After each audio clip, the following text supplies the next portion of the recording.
Thank you, everybody who's had the opportunity to join us this time and who's been involved in these other events since Russia invaded Ukraine back in February. My name is Jordan Gans-Morse. I'm an associate professor of political science at Northwestern and the faculty director of our Russian, Eurasian, East European Studies program. I want to thank Annalisa Riles, the executive director of the Buffett Institute for Global Affairs, and Ann Hurd, the director of Weinberg Center for International and Area Studies. We have an absolutely outstanding panel, and I'm really pleased to be able to present so many experts to you today on this important topic about the questions of the risks involved from either nuclear accidents or nuclear confrontation in this ongoing war that Russia has launched against Ukraine.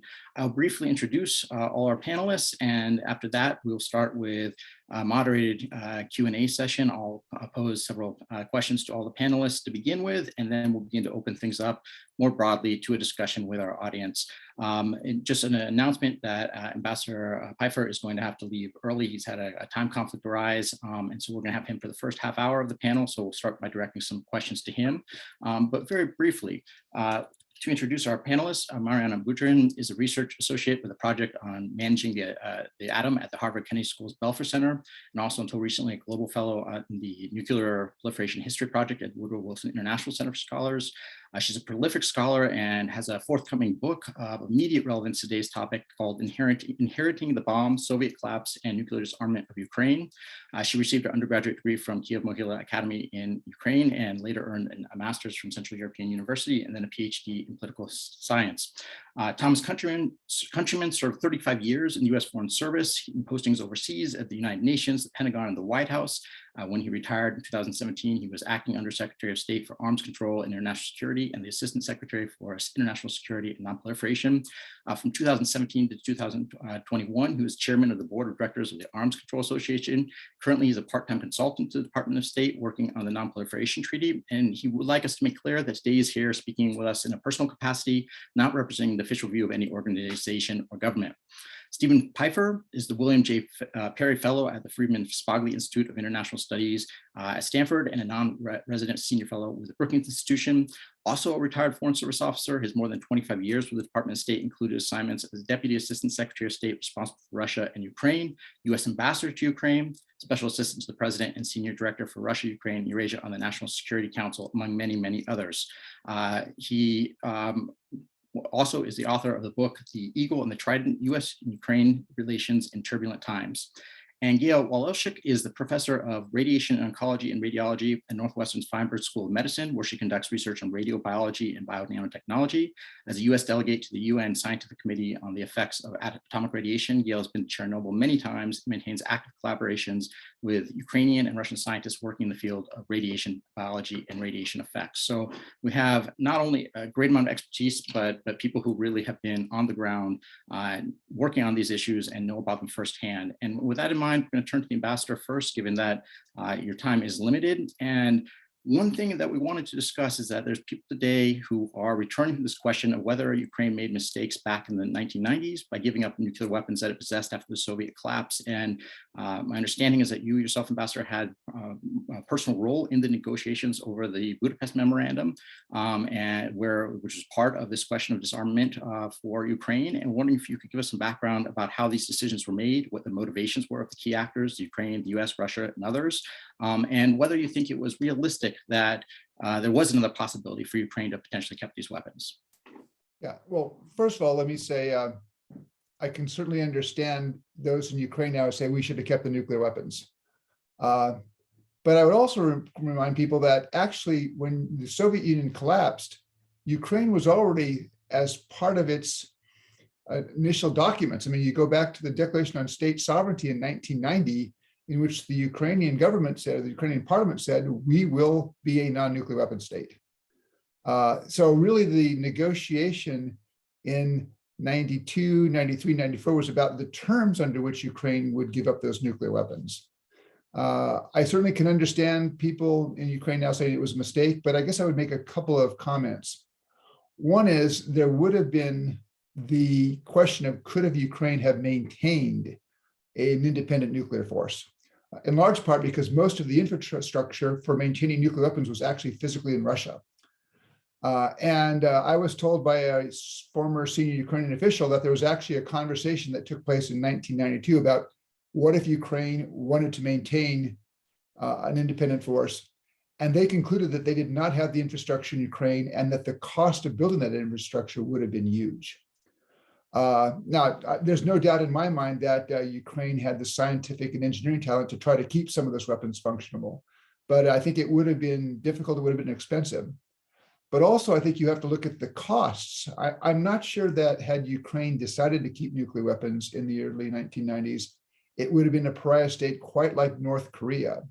But if you look at really the expansion in US-Ukraine relations, that began in 1995 after the nuclear weapons issue was behind us. And you saw in 1996, the declaration of a US-Ukraine strategic partnership, the creation of a special commission chaired by Vice President Gore and President Kuchma to sort of accelerate US-Ukrainian relations. You saw then the rise in US assistance to reform efforts.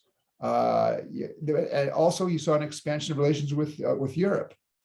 In 1997, Ukraine concluded with NATO a distinctive partnership, built a special relations there.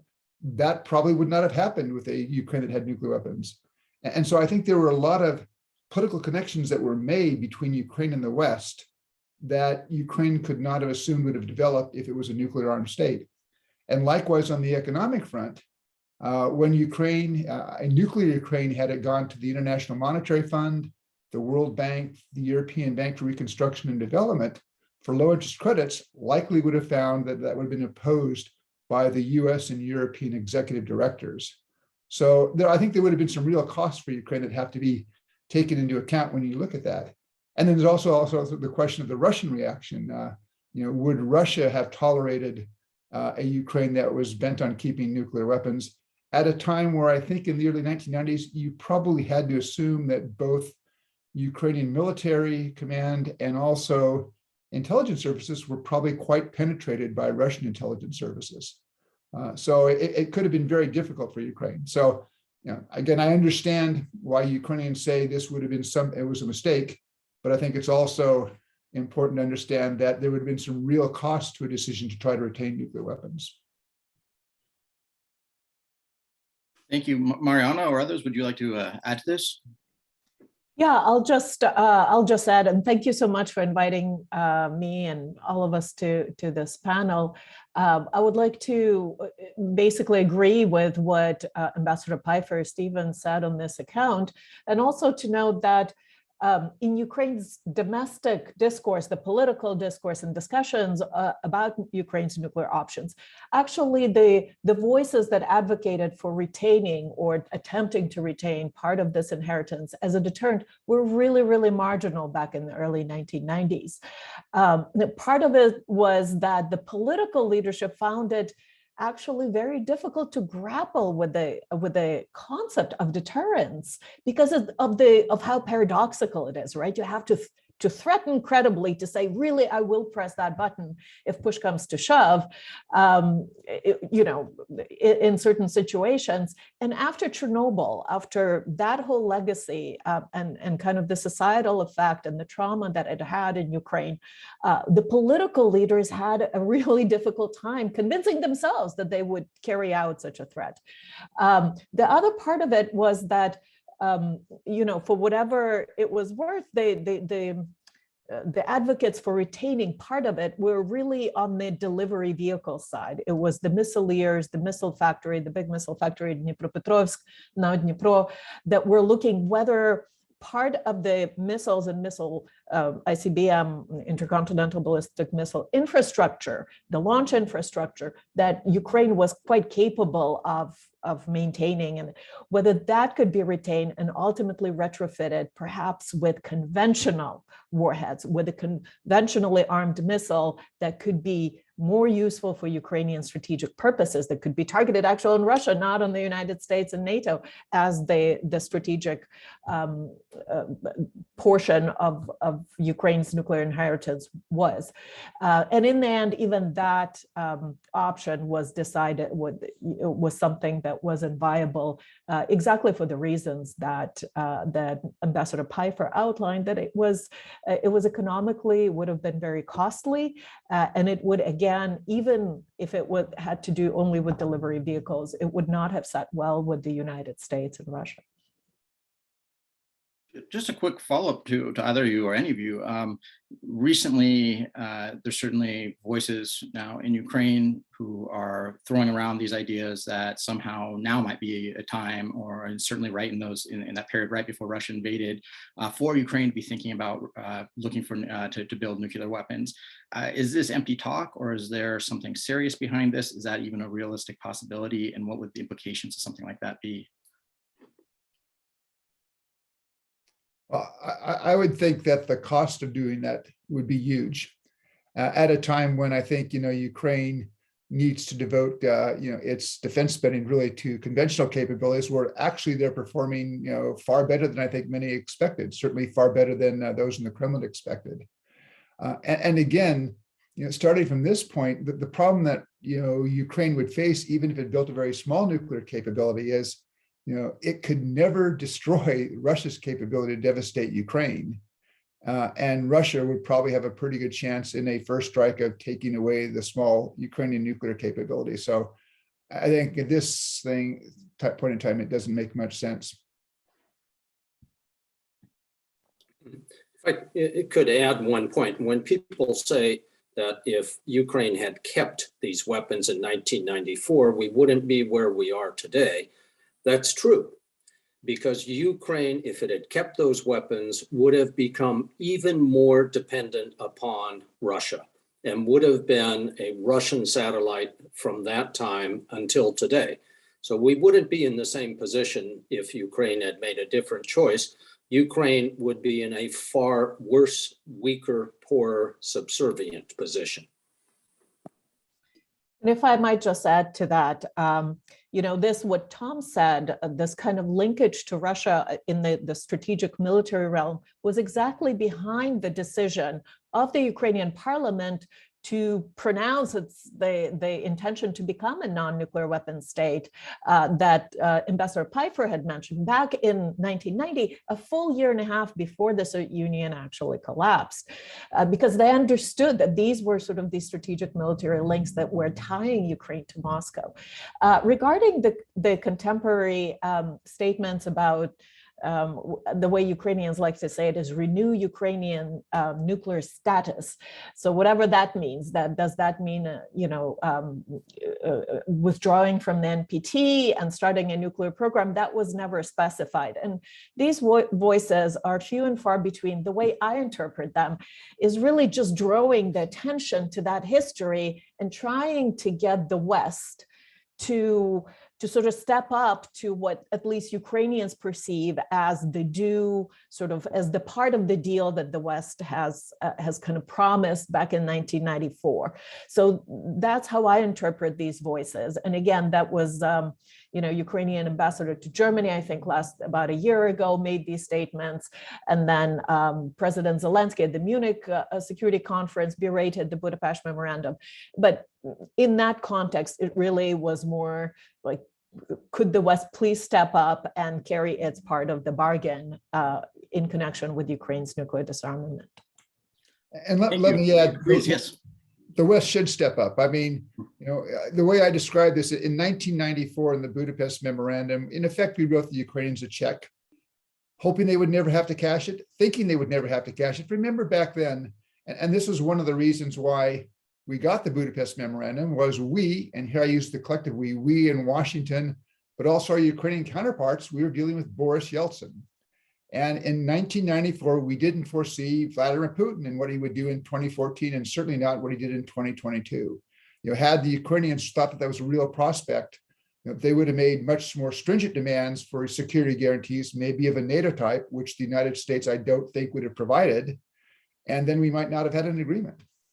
But I do believe that the United States, and I think the United States is now fulfilling that commitment.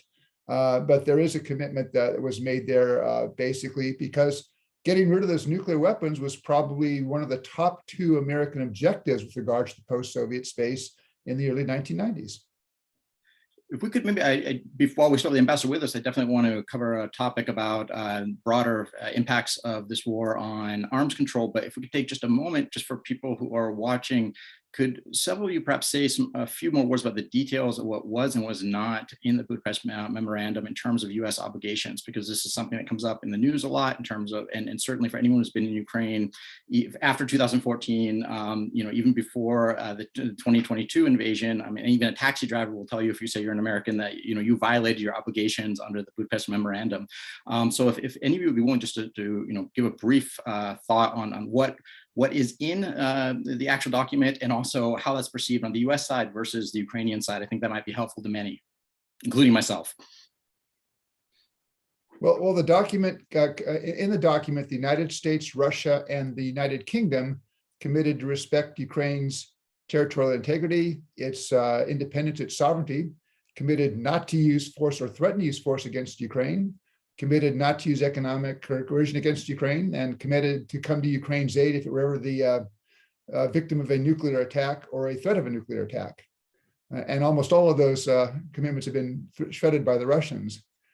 I think part of the confusion is on terms. It's the Budapest Memorandum of Security Assurances, not guarantees. That was a hugely, had the Ukrainians insisted on calling it the Memorandum of Guarantees, I don't think we would have had the agreement, because to American ears, a guarantee means something like NATO has. NATO countries know that if there's a violation, the 82nd Airborne is coming to defend their security.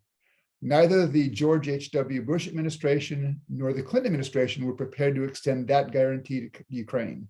So we used the lesser term of assurances, and we basically said, look, this means if there's a violation, the United States will take an interest, we will be supporting you, but you can't count on American troops coming to defend you. Now, one of the things that didn't happen was, again, because we didn't foresee 2014 to 2022, there wasn't a detailed discussion of what kind of things the United States would do. Now, so I think that now, and I also, I've had some disputes with some of my friends in the think tank community who basically say, if you look at the Budapest Memorandum, the United States has fulfilled all of its commitments. We haven't invaded Ukraine, we respect its territorial integrity. And I argue that no, things that were said in the process of negotiating that document ought to matter. And we certainly gave the Ukrainians reason to believe that there would be some US support, again, not specified, and it was not going to include the US Army coming to defend Ukraine. And so I think it's more than just what's in the memorandum. It was a lot of things that were said to bring Ukraine to the point where they felt comfortable accepting that document. Anybody else want to say a quick word on this before we move on to the next topic?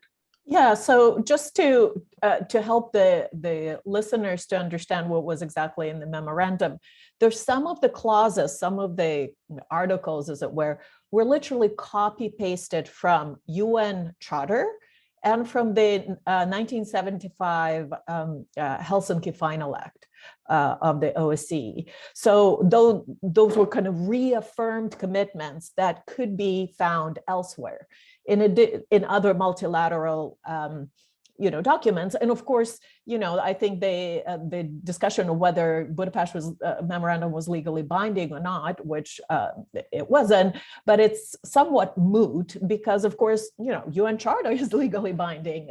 So if you kind of copy paste from there, that ought to count. In addition to that, there were so-called negative and positive NPT related nuclear security assurances. So the NPT nuclear weapon states, the 5 of them, or the 3 NPT depository states that signed the Budapest memorandum, pledged not to threaten or use nuclear weapons against Ukraine, and should that be the case, to seek action at the UN Security Council, because of course all 3 of them are Security Council members. Veto members. And the one thing that was new in the memorandum is the provision for the mechanism of consultations. So should any issues arise in connection with the memorandum, parties should consult. And for the first time, this consultation mechanism was invoked by Ukraine in March 2014, and parties did meet. Of course, Russia did not show up and declined to attend. And unfortunately, at that point, kind of the use, as it were, the invocation of the Budapest Memorandum somehow stopped. So even the And I think that's an unfortunate thing and a mistake maybe on Western part. So all of the military and defense assistance that came from the United States and from UK, the two signatories, the Budapest memorandum, was not somehow framed or billed as part of the commitment, of fulfilling the commitment of the memorandum, of at least the spirit of the memorandum, as Ambassador Pifer had described.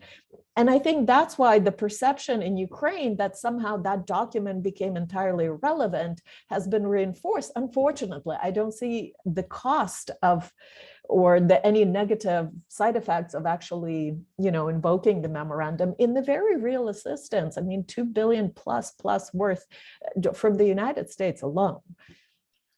We'll definitely should come back to that. While we still have the ambassador with us, and I want to turn to this one other question, and we'll circle back this, and I remind everybody in the audience, please put questions you have in the Q&A box, and we'll begin, a little later to incorporate these into the discussion on this broader question of what Russia's invasion and this war means for arms control. One of the first things that occurred early on in the Biden administration was an extension of the New START treaty. But that's, as I understand it, one of the few things that's left of once a fairly robust international architecture for arms control. And there was tensions even before this war between the West and Russia. What happens now? What's the impact in terms of where we go from here, Ambassador? Okay, well, first let me just briefly say, I agree exactly with what Mariana had said, is that Washington, should be talking more about the Budapest memorandum, because that provides the context, that helps to explain to the American people why we're caring a lot about this war that is taking place 5,000 miles away. But on your question, let me break the consequence that I see down into two. One is, I think this has been a horrible blow to nonproliferation efforts. First of all, the notion of security assurances as part of one of the tools in the nonproliferation toolkit, I think, has been discredited. But here you have Ukraine, which once had on its territory the world's third largest nuclear arsenal. It gave that up, and it's now the victim of naked Russian aggression. And so my guess is it's going to make it harder in the future to persuade countries that may begin to think that nuclear weapons are essential to their security. It's going to be harder to dissuade them from pursuing that course. That's unfortunate. I think it's a setback for U.S.-Russian negotiations. You had in the fall, prior to the Russian buildup, and when this crisis really began to accelerate in November, December, a couple of meetings of the U.S.-Russia Strategic Stability Dialogue, and officials on both sides were saying that these are constructive. They weren't yet to the point of launching specific negotiations, but they were saying that they were constructive, that they were worth pursuing. Those, of course, have been suspended now. And my guess is, even after this war is ended, it'll be some time before they resume. I go back to the example of 1968, where the United States and the Soviet Union were prepared to initiate what became the Strategic Arms Limitation talks. And then the Soviet Union, the Warsaw Pact, invaded Czechoslovakia. And that really postponed the talks by almost a year. That will have implications, because I think the Biden administration had and they still have an idea for a more dramatic approach to nuclear arms control. They've talked about, since January of last year, a negotiation with Russia that would cover all US and Russian nuclear weapons, including non-strategic. It's hard to see how, even if these negotiations got cranked up, by the end of the year, early 2023, are they going to have time to get something done? And the assumption being that if you have a treaty, if you want to submit it to the Senate for advice and consent to ratification, you probably want to do it before the American political season accelerates in 2024. I think they're out of time. And so I think that's going to lead to a downsizing in objectives when or if we get back to this dialogue with Russia. But I guess I'd make one last point, is that this war and the current level of US-Russian tensions demonstrates to me, though, that while arms control is harder, it's still more important. I mean, having the New START treaty today, I think, is much more important in containing the nuclear competition between Washington and Moscow than it was when it was signed back in 2010. And so, it's going to be difficult, but I still think it will be worth pursuing. I'm just not sure when we can get to the point where we can, re-energize that dialogue. Yeah, thank you. Can we get Tom, would you like to jump in on this? Yeah, if you give me a few minutes, several points to make. First, I absolutely agree with Ambassador Pifer's analysis that number one, arms control is necessary. It's not a luxury. It's not a favor we do to other countries. It is a central element of national security, of reducing the risk that the United States will be attacked and destroyed. Second, that we have to find a way before February of 2026, if not to make a new agreement, at least to extend through some means the limits on strategic weapons that are contained in the New START treaty. Very difficult to see how that can be done. First, as evidence of Russian atrocities mount up, as the Russian narrative about the reasons for the invasion become ever more far-fetched and unbelievable, it will be hard politically for the Biden administration to engage with the Russians. We'll suffer for it at home. Hard to picture Biden and Putin sitting down at the same table to sign a document, and hard to envision the US Senate, which, if it were submitted today, this Senate would not ratify the Declaration of Independence. Hard to know how we could get to a meaningful agreement, and yet we have to try. There are effects beyond just the US and Russia, and I'll mention the United States and China. China is just getting started on a buildup of its nuclear arsenal that will bring it from a level about 1/5 of the US strategic arsenal to a level, if not equal to, at least in the same ballpark as the US arsenal. And we ought to talk with the Chinese about how to address that. We don't have a 50-year record, as we do with Moscow, of negotiating such agreements. And the Chinese situation is not the same as the Soviet or Russian situation, but we have to find a way to start. President Xi and President Biden agreed in principle that we've got to find a way to get started on talking about strategic stability, but it hasn't happened yet. And I think the situation in Ukraine will make both sides more reluctant to get it started, and that's unfortunate. And then the third point is all of us, I hope, are committed, as has been nearly every US president except one obvious one, in seeking the security of a world without nuclear weapons. When Ukraine is threatened and invaded by a nuclear neighbor, it does increase the incentive, not only for countries that have not pursued nuclear weapons in the past, but for those that are pursuing weapons or that already have an arsenal.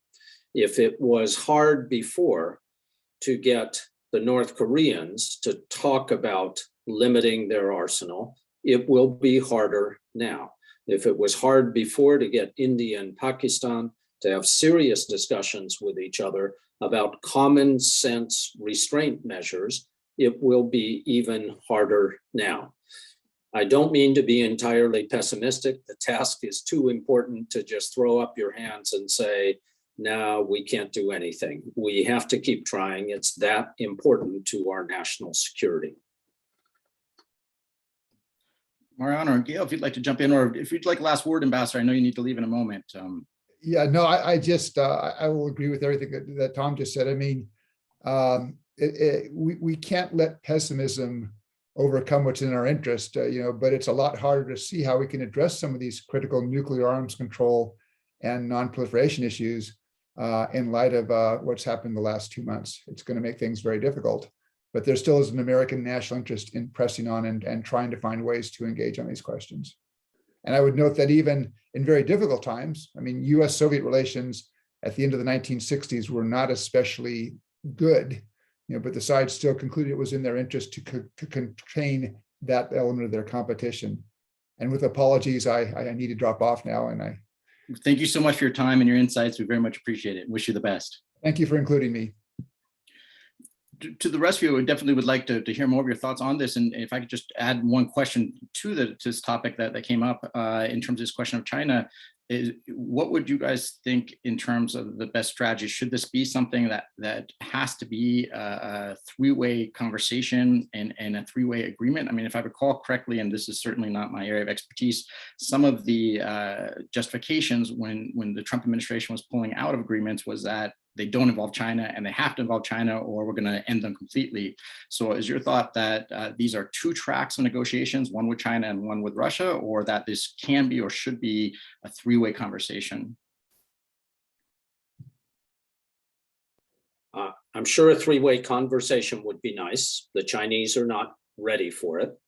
The task before us with Russia is actual negotiation of new agreements. It's not going to be easy. Just to add one other element that makes it difficult is when you say the word strategic stability, for the United States, that has primarily meant that we are talking about how to prevent a nuclear war. When the Russians talk about strategic stability, it includes everything in the world, including conventional weapons, including cyber, including space, even including, in the Russian mind, economic sanctions. All of those are elements of strategic stability. So the dissonance between the two concepts was always going to make this very, very hard.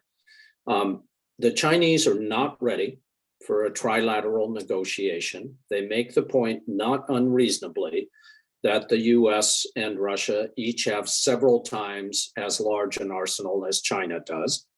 And I don't think that we are ready for negotiations with China, but a conversation about how we have enough confidence and confidence building measures and a little bit of transparency that reduce the risk of an accidental war between, and particularly an accidental nuclear war between the US and China, is a good place to start. It's much less than an arms control negotiation, but it needs to be done, and I can only hope that it gets started somehow soon. Let me just chime in about the link between nuclear nonproliferation and nuclear arms control, because those are, of course, not unrelated issues, and they intersect in the most visible way in Article 6 of the Nuclear Nonproliferation Treaty, where nuclear weapons, well, everyone, but really directed at nuclear weapon states, pledged to conduct negotiations in good faith towards the cessation of arms race and towards total and complete disarmament. So this is your arms control sort of towards disarmament clause. And that's one of the main pillars of the nuclear nonproliferation regime, because of course it is, essentially a very discriminatory treaty, a discriminatory regime. It recognizes 5 states as having sort of the right to have nuclear arms and obligates everyone else to join the treaty as non-nuclear weapon states to relinquish that right? So like actors, sovereign states are treated differently. And of course, a bunch of non-nuclear weapon states did not like that position and tried to negotiate some of the ameliorating measures. And commitment towards arms control was one of them. And even before this war with Ukraine and before these tensions, there has been kind of an international pressure or tension arising from the non-nuclear weapon states within the regime to say to nuclear powers, you're not doing enough under Article 6. You're not holding up your end of the bargain. Because of course, there hasn't been a new arms control treaty now in over 10 years. And now we're looking at a situation with the only one left standing, New START, that has been, last minute prolonged or extended for another 5 years. That's, as Ambassador Pifer and Tom have discussed, that's coming up really soon, 2026. That treaties take a long time to negotiate, especially under these really difficult political circumstances. So we are looking at a world where there will be not a single treaty in 2026 constraining these huge nuclear arsenals of two largest nuclear states. And as Tom was saying, this is not a matter of niceties towards towards Russia or China. This is a matter of national security and necessity that we have something in place. I want to bring Gayle into this conversation. Do you want to jump in on this question, Gayle? Well, I don't know if I want to jump in on this question, but I want to jump in on the point of, I mean, I don't work in nuclear arms at all, except for the biological consequences. But one of the things I think that this war has shown us is the lack of respect that Russia has for nuclear things in general. And so, you know, what we've seen for Chernobyl, for instance, is, you know, the whole place was overtaken by Russians. We know that this is a dangerous nuclear site, that, you know, the greatest accident that ever happened with radiation happened there. And what do we know? We know that the Russians dug up the most radioactive soil on the planet in the Red Forest. They covered themselves in that for probably long enough to get acute radiation sickness. They stole radioactive materials from Chernobyl itself, sources that if you hold them for longer than a day, you're probably going to die. So they led to their own death in many ways, but they also traipsed through a lot of areas with radioactive boots. We don't know, there are varying reports about the extent to which this is going to affect everybody else, but certainly that forest was buried for a reason. And now it's been dug up, and I think there are a lot of concerns. My reports out of Chernobyl are varied on exactly how extensive this is expected to be, but it does show a tremendous disrespect for the dangers of radiation and of nuclear materials. And I think that's a very big concern. Yeah, if we could go more deeply on this question, because that's where we're going to, one of the areas we wanted to head to next anyways, Gayle, because I know this is where your area of expertise lies. When you were on a Buffett panel a couple of weeks ago, we got right at the end to this question, and you gave us some insights as when Russia still had control of Chernobyl, and gave us some really disturbing insights of all the possible things that could go wrong. We're in a somewhat different situation now because Russia has pulled back, but if you could tell us more about what the risks were, which of those still are present and which ones are not. And then there's, of course, the question of all the other nuclear reactors, and you talk about Russia not acting responsibly. In the Zaporizhzhia, of course, they were shelling a nuclear reactor, which was highly disturbing. So what are some of the implications of risks from that, and where do they stand now that the fighting seems to be shifting towards the east? Yeah, I think the risk was that they were expecting workers to work a very long time, and that may still be the case in Zaporizhzhia. We don't actually know all the details of what's going on there. Keeping workers in a very stressful situation like that is, I think, particularly for something so dangerous, is a very nerve-wracking thing. In Chernobyl, we now know that the workers were actually put in a facility by themselves, locked up literally for the entire time that the Russians had control of it. They had a very, very hard time surviving there. But you know, the reactor, because it's not actually, none of the reactors are functional anymore. So therefore, it mostly required it does require a maintenance in order to keep it to be secure.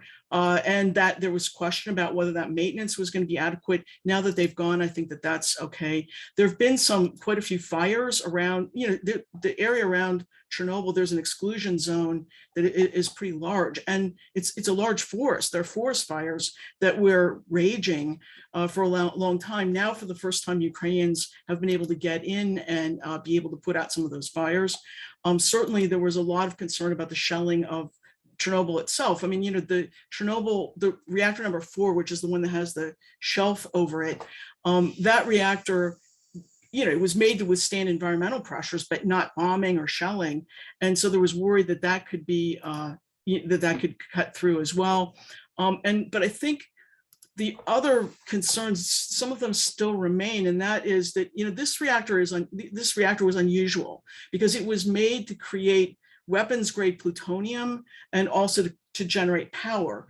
And because of that, there were faulty mechanisms that were put in place. But I've seen NATO data from about 3 years ago that showed that there's a ton of plutonium still in the waters around the Chernobyl site. And that makes it be a potential terrorist target. And for that reason, I think Ukraine has tried very hard to keep it secure. right now, most people don't believe that they can keep Chernobyl secure because the Russians sort of burrowed in through an area that was unexpected. So, is this open to terrorists? We know the Russians are carrying out terrorist activities in Ukraine. So that I think is a very, very big worry for the population. I do believe that Ukrainians are, they're very good at understanding Chernobyl and knowing what can be done, but they have to do a very thorough analysis of what happened here. And they don't have the time or the ability to do it. And a lot of the material, the Russians just rummaged threw out a ton of the typical radiation equipment, took some of it, destroyed some of it.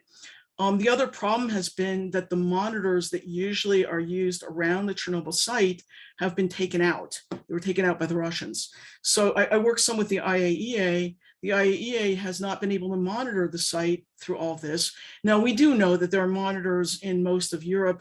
If there was some big accident like happened in the original Chernobyl, it would be reported on the monitors in other countries. We're not seeing that. So the release is there, but it's pretty small for now, but that doesn't mean it's going to remain that way. And I do think that the terrorist issue is a very big one right now. Mariana or Tom, would you like to jump in on this?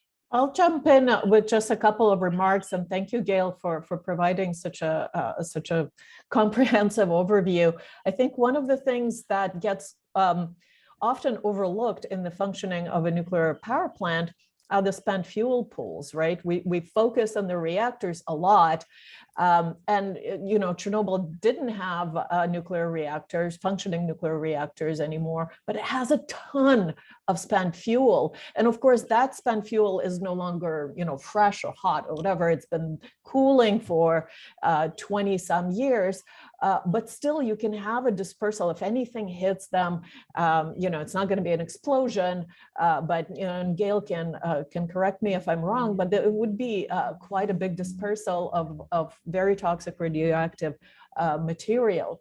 And that has been also one of the concerns with the Zaporizhzhia nuclear power plant, that there, as opposed to Chernobyl, that fresh spent fuel is fresh, and it's still very radioactive. It still releases a lot of energy, and it has to be cooled constantly. And so if you do disrupt the pumps that supply water, that rely on electricity, there are some backup systems, but those last only for so long. And again, as Gayle has pointed out, in the conditions of occupation, as an operator, you have to explain in a very careful way, lest you should, really upset these guys with guns who understand nothing about the safe operation of a nuclear facility. You have to explain these things to them, and in doing so, you kind of risk your own lives.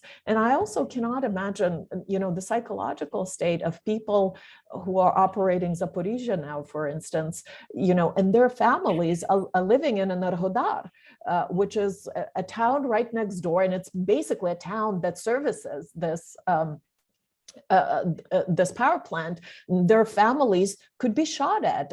We've had a violent dispersal of a peaceful demonstration there just a few weeks ago. So operating such a high security and safety kind of facility, such a demanding, doing such a demanding job in conditions of this kind of psychological duress. As Gayle said, it shows just the level of disdain towards, common sense more than anything else, but also from the country that's one of the founders of the IAEA, that's on the board of governors of the IAEA, that's behind the whole kind of system of nuclear governance in the world. And that is exactly the country that is violating the rules that it was part of making. And if I could also add in about the spent fuel rods, that's a really good point, Mariana. Thank you for bringing it up. In Chernobyl, the spent fuel rods, it's spent because they can't generate nuclear power, but they're still very radioactive. They're very dangerous. They were moved from Chernobyl to another location outside of Chernobyl, very close actually to the Russian border. And so there have been a lot of concerns about what's actually happening with those spent fuel rods. The people I know from Chernobyl have not been able to identify exactly what's going on with those spent fuel rods. And in Zaporizhia, as Mariana mentioned, the spent fuel rods are actually stored within the power plant because the power plant's still functional. And so what happens is that now you have to know how to maintain that. You have to know how to maintain the power for it. And so any break in power can be a very big risk for Zaporizhia in particular. So it's just a dangerous situation. And it seems, just to show how little soldiers know, they went into Chernobyl having no idea what was going on, and many of them had to be taken to Gomel, which is in Belarus, which is where they treated the original Chernobyl victims. They have a very big radiation hospital there. That's how severe their exposures were. Now, if I could add to what Gayle first said, it's not just a failure of the Russian government and military to respect the dangers of radiation. There's a fundamental lack of respect for human life that not only Western countries, but certainly Ukraine and other former Soviet countries find unbelievable. Not just a lack of respect for the life of Ukrainian civilians, but for your own soldiers. So not to tell your soldiers that they are actually going to war means that they are surprised and demoralized and dead when people start shooting at them. Not to tell your soldiers it's a bad idea to dig a trench for yourself in radioactive soil. It's just a complete lack of respect for human life as compared to the greater glorious cause of the Tsar. But to make my comment more specific to the atomic side, the Chernobyl, I'm quite worried about, although thank goodness we have not seen any evidence of a large release of radiation. I'm a little more concerned about Zaporizhia with 6 reactors, because as Mariana noted, loss of power, loss of cooling water, could cause not a nuclear explosion, but a significant release of radiation in those sites.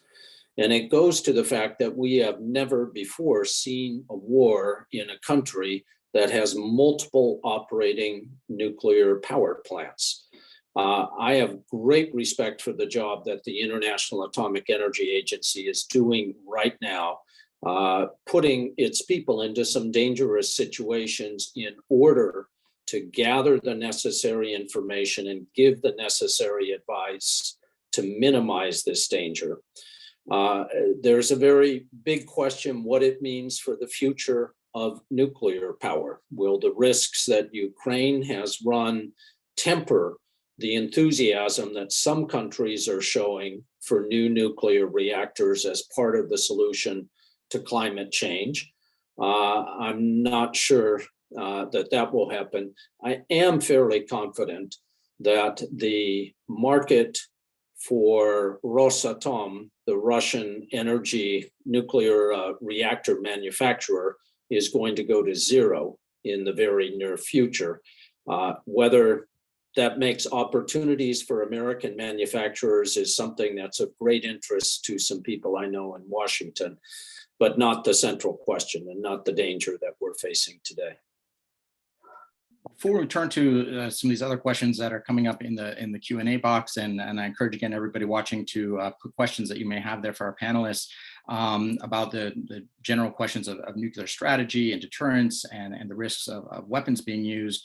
A follow-up question to all of you: what's your sense of how Russia's relationship to and concerns and respect for nuclear accidents and nuclear weapons is similar today or different than it was in the Soviet times? We know during the original Chernobyl accident, of course, that there was horrific cover-ups, and that showed a massive display of disrespect for life in the sense of not wanting to admit something had gone wrong, but there was that additional issue that something really had gone wrong.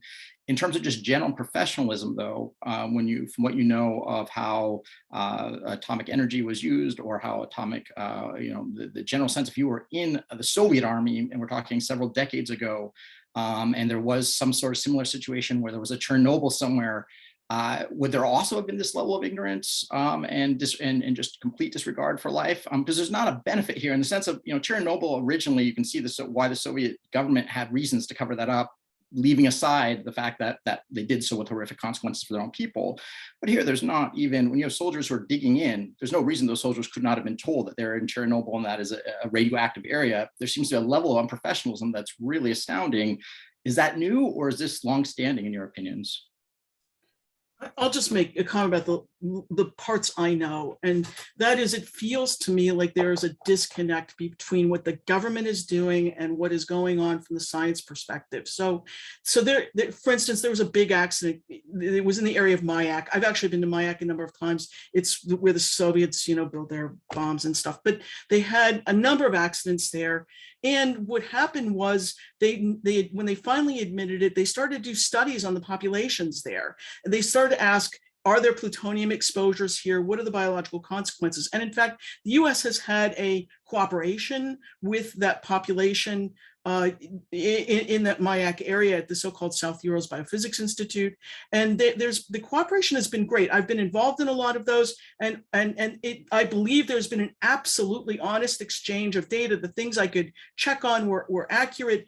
I have a great deal of respect for the scientists that are there. I've been on calls with them recently, and I don't notice that there's any difference. But what it does feel like is that what they do is totally disconnected from what the government decides to do, and they're not consulting their own experts on what they should be doing or what their thoughts are. That's my impression. Jordan, I don't know how much more I can add to this question, because it's quite a big one, right? It's hard to tell how to kind of compare the Soviet disregard for human life, which has been quite great, to the contemporary Russian disregard for human life. But it does seem that at least, towards the end of the Soviet period in the 80s, there have been, even though it was a one-party system, there have been internal, kind of different internal tensions and almost checks and balances, as it were, between the party and the government, between the party and the KGB, so there were between the Siloviki and the reformers. So there was some kind of behind the scenes internal strife and struggle that created some of the openings into which this light eventually could come in. And Chernobyl itself eventually became too big to cover. It was the first major disaster that the Soviets had to come clean on, and Gorbachev came to come clean on. And there was a huge, we could consider that the beginning of Soviet and post-Soviet civil society. It was this societal reaction to the Chernobyl accident, and then the cover-up, right? Much of the pro-independence movements in Ukraine and in Belarus, for instance, they incorporated that anti-nuclear sentiment. There's a great book, Eco-Nationalism, by Jane Dawson, that kind of examines that phenomenon.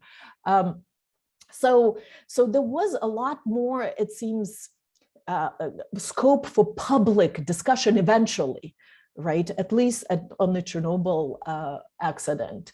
The reverberations politically were huge. I mean, Gorbachev himself had admitted that perhaps Chernobyl was one of the reasons behind the Soviet collapse in the end. Whereas today, Kremlin is an extremely opaque decision-making kind of unit. It's a black box. We can safely assume the decisions are made by very, very few people, including President Putin. But beyond that, kind of how these forces of darkness in Kremlin, how do they operate? We really don't know. We really don't see that. At least I don't have a good visibility into it. And it seems that the society, through this mass media, is really a lot more brainwashed, I dare say, that that they ever were in the Soviet times, maybe because the Soviet propaganda by the end of it was so primitive that everyone could see through it. There was a huge sort of distrust towards authorities. And that's that kind of like the Soviet, the credibility of the authorities kind of rotted from within. Whereas today there seems to be a huge buy-in to, to the government narratives, which is extremely worrying. Yeah, there's no question that first Soviet and now Russian scientists and engineers are among the best in the world on nuclear issues, whether it's weapons or reactors or other applications of nuclear science, as well as on the effects of radiation. And some extraordinarily valuable work was done, as Gayle mentioned, in interchanges between American and Russian experts from actually before the fall of the Soviet Union, but especially afterwards. The Nunn-Lugar Cooperative Threat Reduction Program subsidized a lot of those scientific exchanges, and they were valuable for both sides and probably had some effect on government policy in both capitals. Since approximately 2011, the Russians have largely lost interest in those. And since 2014, from the US side, we have restricted the opportunities for those kind of lab-to-lab exchanges. And I don't know when we'll be able to get back to them. But it is fairly clear that since the early years of the Putin era, the influence of scientists has diminished, and the influence of the power ministries, the so-called siloviki, the forceful KGB military and others, has only increased. And then you get to 2022, and you see a situation in which President Putin didn't tell anybody except his defense minister and maybe a handful of other people what he was about to do. So it is not surprising in this kind of opacity that soldiers were not prepared for what they were about to face in terms of radiation hazard. One more comment, if I could stray a little bit from the nuclear topic for a moment. The Soviets were always good at denial. They got better and better at disinformation, and Putin works harder than ever on disinformation. The denial he's got down to a science. But what strikes me, I didn't work so much with Soviet or Russian scientists, but I did with Soviet or Russian diplomats. And in the Soviet times, and until recently, when the Soviets put out some ridiculous piece of disinformation, such as that AIDS was invented by the CIA as a racist weapon, you did not hear Soviet diplomats repeating that. They still had some dignity, some desire for professional integrity. Today, whenever the disinformation machine in Moscow comes up with the most ridiculous thing, such as Hunter Biden was in charge of biological laboratory operations in Ukraine, you not only have Russian diplomats repeating it, you have the Russian foreign minister broadcasting it. The damage that's been done to Russian diplomacy and its future credibility is as deep as the damage that has been done to Russia's overall credibility. Thank you. That's a really important point and a disturbing one, and one that definitely I will come back to, because I have a number of follow-up ones, but I want to questions related to that. But I want to make sure we get to one other big piece of this conversation, because we've talked about the overall arms control issues and the overall questions of Ukraine's disarmament and now nuclear accidents. But there's, of course, the question on everybody's mind of what's the risk of this war actually escalating to a nuclear confrontation. And then there's the two pieces to it, the tactical nuclear or something even greater, where there's actual escalation in a strategic sense between NATO and Russia. So maybe we could start with the tactical concerns of if Putin continues to face the type of opposition that he's faced in Ukraine, and his troops fight as badly as they've been fighting, and the war in the East now goes badly enough that he really finally realizes he's not even going to win in any minimal sense. What is your assessment of what happens then? Should we be concerned about chemical weapons, about tactical nuclear weapons? Understanding that, of course, this is speculation, where would you guys stand on this as knowledgeable observers? I don't know the answer to that, and I leave it to the others to answer that, but I will say that there's the mistaken idea that tactical nuclear weapons are very small and not going to do as much damage. And I tell you, even the maps I've seen that project even for the smallest of the tactical nuclear weapons that exist, immediate deaths would be close to 10,000 people. The radiation that's going to be left is going to be very extensive, and that's going to lead to deaths later. And no matter what anybody says, radiation is a biological weapon. It actually destroys biology. And that kind of death, it's a horrible, horrible death. I mean, we saw it in Hiroshima, Nagasaki. That's going to be what we leave to the people of Ukraine if tactical nuclear weapons are used. And I doubt very much if it's going to not be carried by the wind and everywhere else throughout elsewhere in Europe. But I can't answer the question of what's the most likely kind of weapon. I leave that to the others. Well, first, I'm not sure that any of us are knowledgeable people in this field, because as Mariana noted, the Kremlin is a black box today, and the black box sits on the shoulders of just one dictator. So it's extremely difficult to read. I really want to endorse Gayle's point that the idea of low yield or tactical nuclear weapon is a misnomer. And this has been stated repeatedly. US military and political leaders understand it, that the use of any nuclear weapon is strategic, not tactical, and fundamentally changes the level of danger for all parties. Now, what might Putin do? First, let me recommend an article just published in Foreign Affairs by Professor Graham Allison, who, of course, is one of the great experts on the Cuban Missile Crisis of 1962, and he derives some good lessons from that. I agree with him that I don't think we have seen a more dangerous moment for the potential use of nuclear weapons since 1962.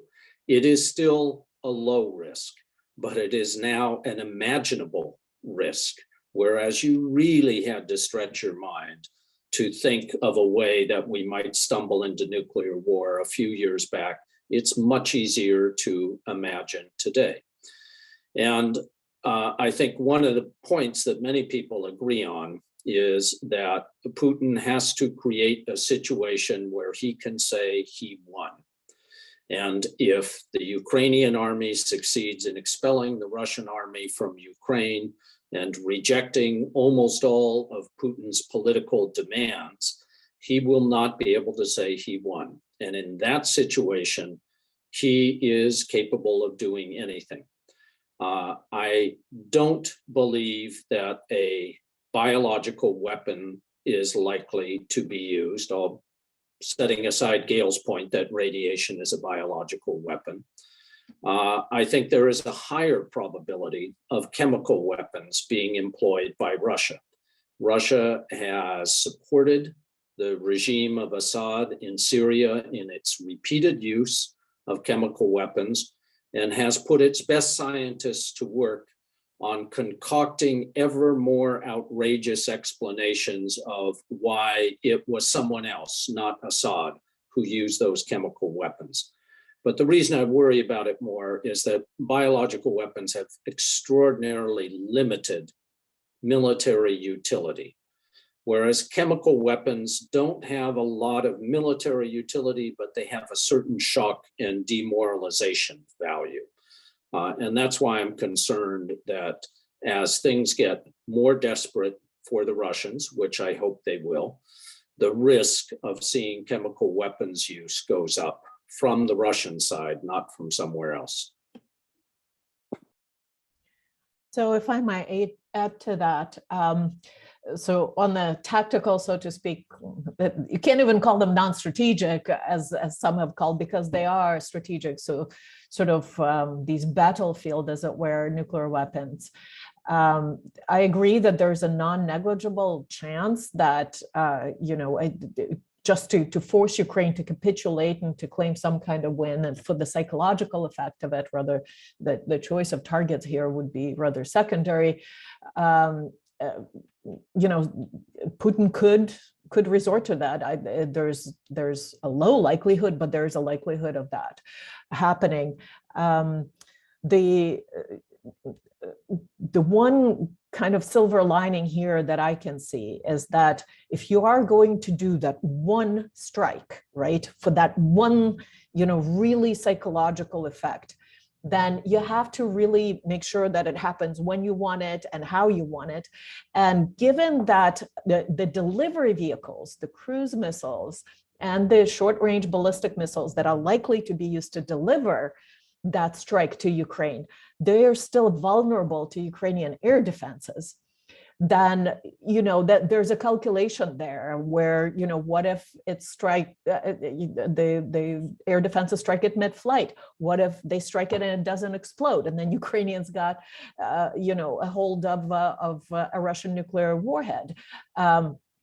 Or it doesn't work somehow. So there's kind of these risk calculations that hopefully would dissuade, if this one really sure thing that you need to do in a war, it's really hard to guarantee that one sure thing will happen and be delivered. And this is a point to say that basically providing Ukraine with proper air and missile defenses is one of the ways to deter that kind of nuclear use. But Russians are using nuclear weapons. They're using nuclear deterrence to deter, a certain level of Western involvement or Western support for Ukraine, and it is working.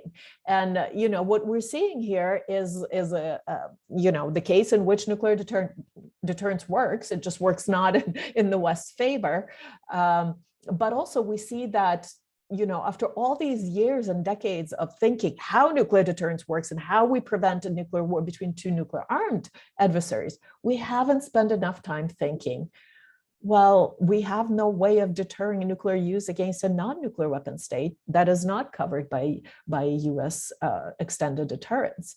And something we have taken for granted that would be inconceivable that something like that would happen. Well, it no longer is. So I think when the dust settles here, we really have to do a lot of reckoning to think of how to prevent these kind of scenarios in the future. Yeah, thank you. That raises so many questions. And Tom, do you want to jump in right on this? Or I was going to stay on the topic. It just you went right into a whole bunch of follow-up questions that I was wanting to bring up. So thank you so much. And one was exactly this issue of what can the U.S. and NATO be doing right now to add deterrence? And you already spoke to that, Mariana, to a degree, right? And that missile defense systems can help. What else is there? And the other question is, if a battlefield nuclear weapon were used, or chemical weapons, what do you guys think the U.S. reaction would be? And again, recognize there's speculation, but at least our side is somewhat less opaque than trying to understand what the Kremlin will do. So for those of you with knowledge in this area and knowledge inside the U.S. government, what would your thoughts be about how we're thinking about a response to something like that?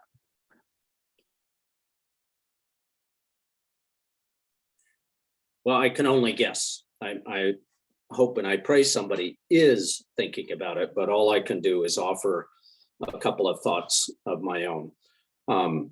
One, the calculus that Putin would have to make before using a nuclear weapon, whether he actually used it on a city or he could, for example, fire a demonstration shot up above the Arctic Circle just to show he's ready to do this. But in addition to the risk that he would invite attacks on Russia, including nuclear attacks, he also has to calculate that this will turn the rest of the world, even those few that axis of abstinence or axis of abstention, that's the word, those who abstained on the vote in the General Assembly, even they would turn against him. And I think he would even begin to lose the Chinese. So there is a risk that is reputational. You can argue that at this point, Vladimir Putin doesn't give a good goddamn about his reputation anymore, as long as he gets what he wants. But that would have a real world effect on this conflict and on everything else that he would like to see in the future. So it's not an easy decision for him, no matter how desperate the conventional battlefield looks. Now, what that implies for the US, in my view, in the theory of deterrence that we have put into practice over the years, if the US suffers a first strike with nuclear weapons, there must be a credible threat that the US can respond promptly with an equivalent or bigger strike against an adversary. Promptness matters in that scenario. One place where I think that my opinion is a little bit different than some US military planners is in the scenario where there's been a single use of a so-called tactical nuclear weapon. Does promptness matter? I would rather see a situation in which the president can consult with allies, including those hit by nuclear weapons, instead of saying, by God, we can't show any weakness. We have to launch one equivalent size nuclear weapon right away. I would hope that there would be some level of constraint. If it's a chemical weapons attack, the US, all of the once incredibly enormous US chemical weapons stockpile is now being destroyed. There are none that are currently deployed or weaponized in keeping with our commitment to the Chemical Weapons Convention. So there is no capability to respond to Russian chemical weapons because there are no NATO chemical weapons. And again, in that case, the correct response is to continue to mobilize world public opinion against Russia and to accelerate the delivery of both offensive and defensive weapons to Ukraine.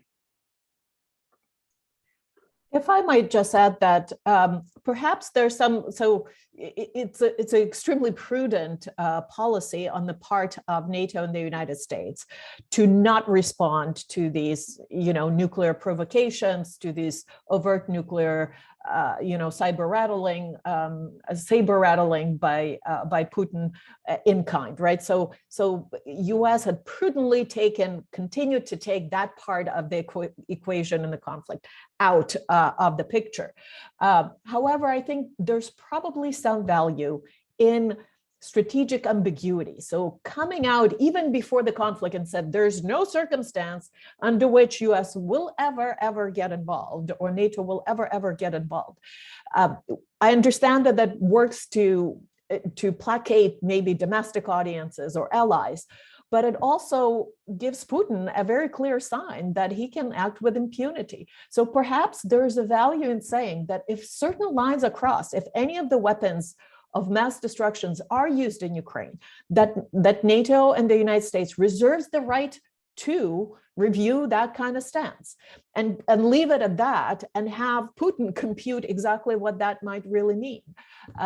Whether that might work or not, it just seems that taking all of these options out at the beginning of the situation very limits to a great degree kind of the deterrent effect that NATO posture could have on the Russian behavior. I mean, we're not talking about actually, direct involvement, but in something that could credibly be communicated to Putin to change his calculus.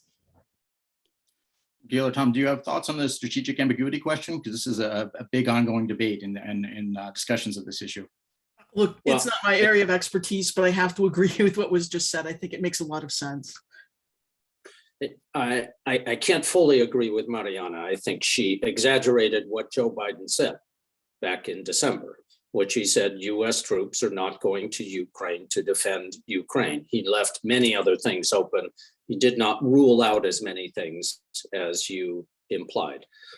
Now, that said, I am not a big fan of the term red line. I have some direct experience in this. In 2012, President Obama stated a so-called red line about Syria chemical weapons use. I had been one of the people of dozens who contributed to drafting of that speech. It didn't say red line. He added that himself. And in 2013, when the Syrians used chemical weapons, I think that President Obama handled it very well, asking the Congress for authorization for a military strike, which they were too spineless to give him, preferring to keep the option of criticizing him whether he did or didn't. And then I worked with the Russians on the agreement that enabled us to eliminate almost all, but obviously not all, of Syria's chemical weapon stocks. If he had not made it a red line, things would have been easier. And I think that stating things too clearly, too specifically as a red line, after which there will be military consequences, is not a good strategy. And so to that extent, I absolutely agree that I'm not sure I'd call it strategic ambiguity, because we reserve some of that for the use of nuclear weapons, but some flexibility on the response from the US and NATO, remembering also that this president, Joe Biden, actually cares what the NATO allies say more than any other president. And certainly that's a night and day shift from the previous US president. It is not only up to the US to respond, it is up to NATO to discuss this in advance, think about options, and then agree on a common option. And that's why I say again, that if Putin breaks all of the taboos that we have built up over 80 years, 75 years of arms control and non-proliferation work, it does not require the West to respond within an hour or a day. Building more on this debate, because it gets at overall this big question that I know some people are frustrated by, about is Putin rational or is he not rational? But I would frame it somewhat differently, because the way I see it, and I'd be curious to know if all of you or some of you agree with this, is that it's not only when you look at the divide between what seems to be the predominant position in the West versus people who are right on the border of and have lived with Russia, whether we're talking about people, the experts and leaders of the Baltic states, of Poland, leaders in Ukraine, experts from Ukraine, to me seems that they're less saying that Putin may be irrational, but that his rationality is different. It's a gangster rationality that respects that respects force, right? And that the way that the West has been acting is feeding into that, because it does not seem aggressive enough. It doesn't seem like the type of attitude that was Khodorkovsky, even the oligarch, right, wrote about this in the Economist, laid it out as nicely as I think anybody else has, in terms of, I don't know whether he's right or wrong, but just in terms of, if you want the brief summary of the gangster view of Putin and how you fight with him, it's that you need to be more aggressive sooner. And so I'm curious, just in terms of thinking about the strategic deterrence questions today versus a playbook that maybe worked in Soviet times, whether you guys think that there's something different or not. And if we could perhaps also answer to extent one of the questions that came in from the audience of this idea that what's NATO's reason for not getting more directly involved, whether that's presumably meaning boots on the ground of some sort, or direct involvement in Ukraine, has been this concern about escalation, presumably leading up to that risk of nuclear confrontation, one of the questions coming in here is how is that different if Putin then attacks a NATO country and we're obligated to respond? Is the risk calculation different, or is just the risk calculations the same, but we have to respond because it's a NATO country and we don't want to destroy NATO? And that comes right back to this question of, how does strategic deterrence work with Putin, and whether it's different or the same as the theories that we've had for decades.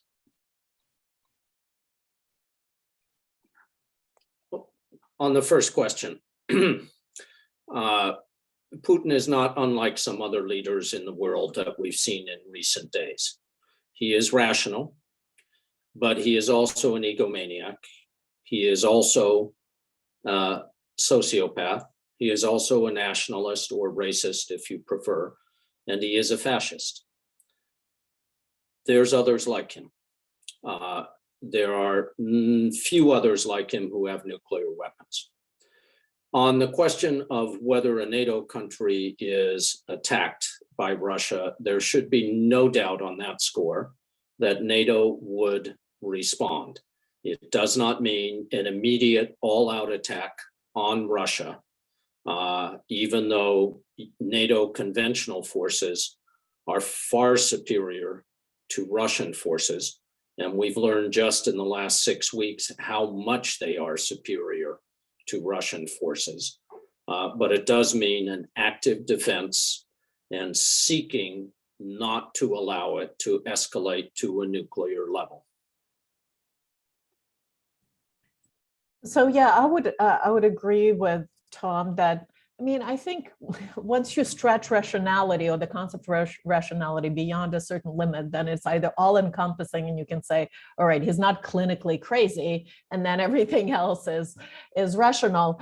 So I don't think it does a lot of work for us here, because clearly we've, failed to anticipate his kind of calculus in all of this, and all, even some of the closest observers of the amassment of troops on the border, said, including myself, said, surely he won. Like, you just couldn't see what he could gain possibly from an all-out attack. I mean, long-term, it's really hurtful for his own country. So we would not conceive Russian national interest the way we projected, from where we stand onto that. But clearly, that is something he was prepared to do. And in that, you mentioned Khodorkovsky's article, but I just started listening to or reading this book by Timothy Snyder, The Road to Unfreedom.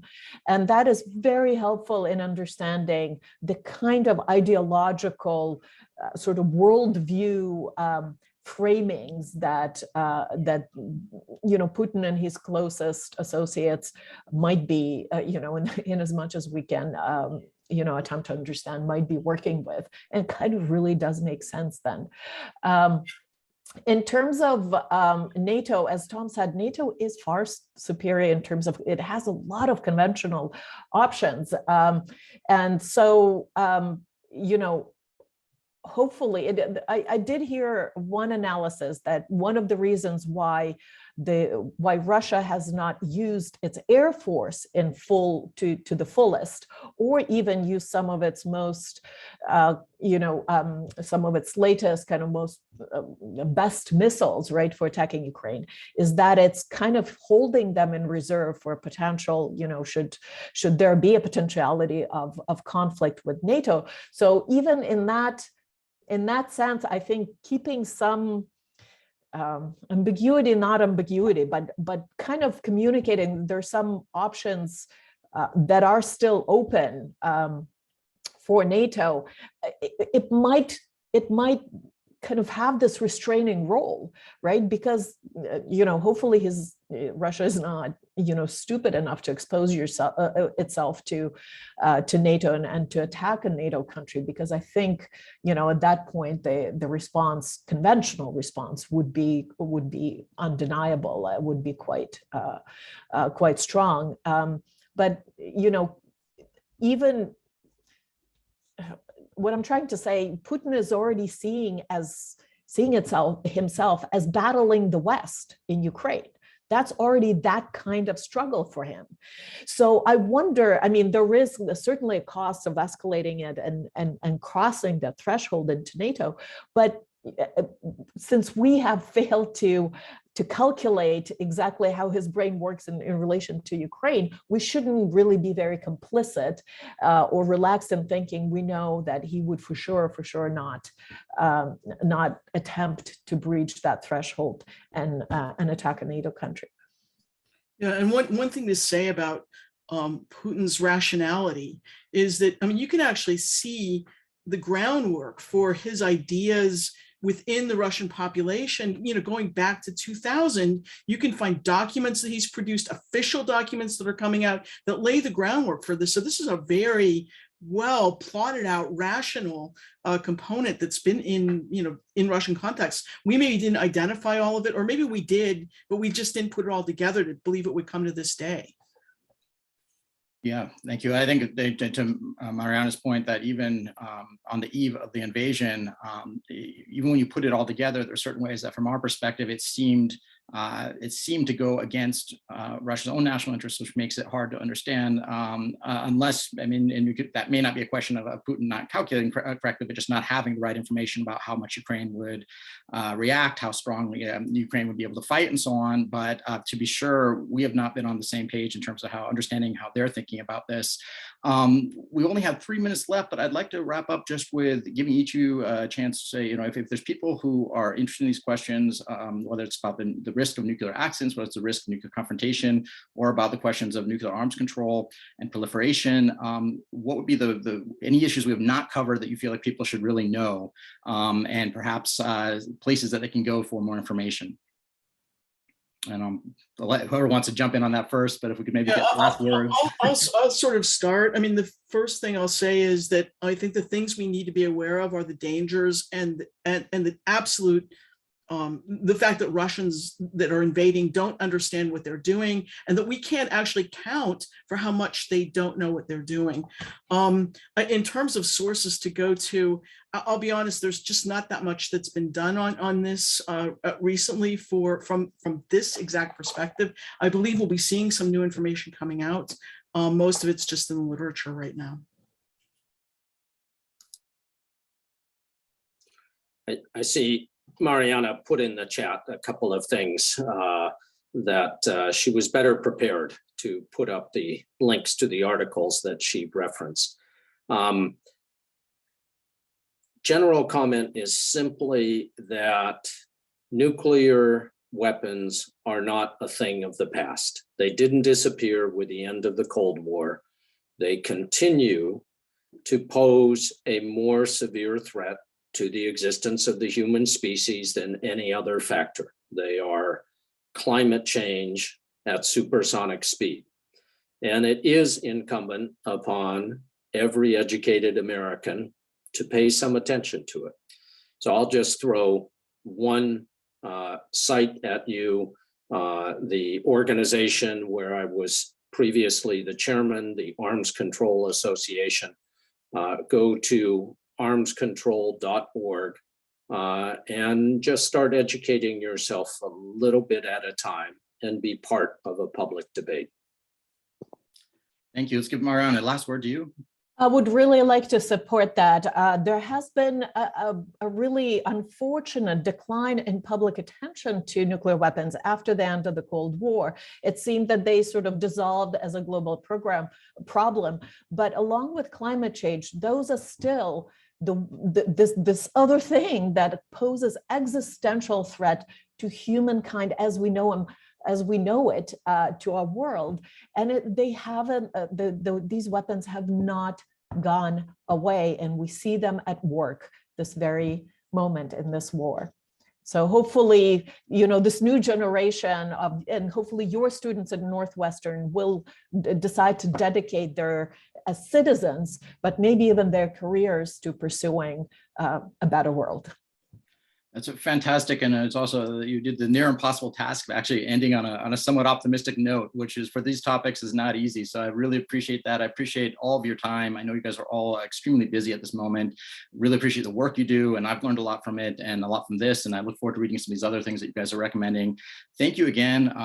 Fingers crossed that this ends in the best ways possible. And I certainly hope to see some of you in person, as we were talking about before we got online today, either for event at Northwestern or elsewhere. So thank you everybody who tuned in. Thank you to all our panelists, and I wish everybody the best.